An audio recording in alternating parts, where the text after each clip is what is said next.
మాట్లాడుతున్నామన్నా మేము అన్న తీసుకొచ్చి మాకి ఇక్కడ ఫేజ్ 2 లో వేసినారు. ఇప్పుడు మేము ఇక్కడ వచ్చి ఉండకపోతే పట్టాలు క్యాన్సిల్ చేస్తాము, ఇండ్లు క్యాన్సిల్ చేస్తామంటున్నారు. ఇప్పుడు మాకి 2,35,00,000 ఏమో మాకి వాటర్ బిల్లు వచ్చినాయి. ఇప్పుడు ఒక్కొక్క బ్లాక్ కి 2,50,000 3 లక్షలు కరెంట్ బిల్లులు వస్తున్నాయి. మెయిన్ కరెంట్ బిల్లులు. ఇక్కడ మేము వచ్చి ఎట్లా బతకాలన్నా? ఇప్పుడు నీళ్లు చూస్తే నీళ్ళకి కరెంట్ కట్టుకొస్తే ఈ నీళ్లు ఇడియమంటున్నారు. ఇప్పుడు నీళ్లు లేవు. పబ్లిక్ కి ఎంక్వైరీలు అనేసి పబ్లిక్ కి పిలిచినారు. ఇక్కడ ఏం మాకు వసతులు ఏం లేవు. బస్సులు అంటారన్న బస్సులలో ఎట్లా 2 సంవత్సరాలది కడితేనే తీసుకుంటున్నారు వాళ్ళు. 3,700 రూపాయలు తీసుకుంటున్నారు వాళ్ళు. కరెంటు బిల్లులు ఒక్కొక్కరికి ఫ్లాట్లకి 15,000 22,000 వస్తున్నాయి.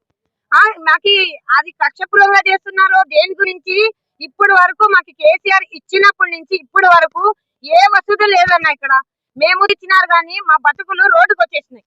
ఇప్పుడు మాకి మెయిన్ ఇక్కడ స్ట్రీట్ లైట్లు లేవు. మాకి మెయిన్ రోడ్ లో మాకి యాక్సిడెంట్లు ఎన్ని అవుతున్నాయి తెలుసన్నా? అంబులెన్స్ ఒకే ఇక్కడ 15,630 ఫ్లాట్లు ఉన్నాయి ఇక్కడ. అంతలో ఒక్క అంబులెన్స్ ఎందుకన్నా మాకు చెప్పండి. ఎవరన్నా బాగలేదంటే ఒంట్లో ఏం వసతి లేదు.